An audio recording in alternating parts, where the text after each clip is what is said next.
انبیاء کرام علیہم الصلاۃ والسلام ہے تو ولا تقربا هذه الشجرۃ، اس درخت کے قریب نہ جانا.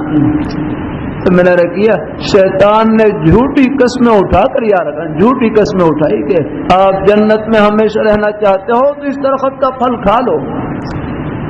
حضرت آدم علیہ السلام اللہ تعالیٰ کے نیک برگزیدہ پیغمبر، کبھی جھوٹ سنا نہیں تھا کہ اللہ تعالیٰ کا نام لے کر اللہ تعالیٰ کی قسم اٹھا کر بھی کوئی جھوٹ بول سکتا ہے. اس کی باتوں میں آگے اور پھل کھا لیا. یہ بھول کر کھائے، اور بھول کر جو کام ہو وہ کوئی گناہ نہیں ہوتا ہے یاد رکھنا. جیسے روزے میں بھول کر کھانا کھا لیں، پانی پی لیں، یاد رکھنا کوئی گناہ ہے، کوئی گناہ نہیں یاد رکھنا.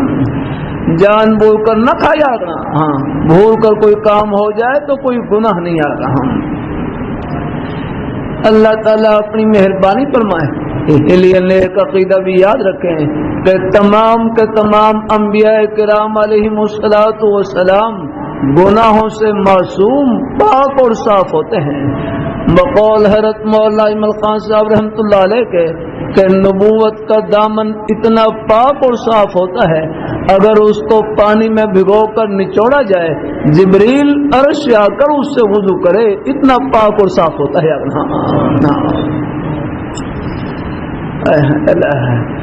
کیا کروں. ہاں یہ طلباء کی خدمت میں کر رہا تھا اللہ تعالیٰ کی توفیق سے حدیث شریف کے سبق میں کہ ہر نبی کا عمل خوبصورت ہوتا ہے، ہر نبی کا عمل خوبصورت ہوتا ہے. یہ خوبصورتی ترقی کرتی رہی حتیٰ کہ آخر میں ہر نبی کا عمل خوبصورت ہوتا ہے.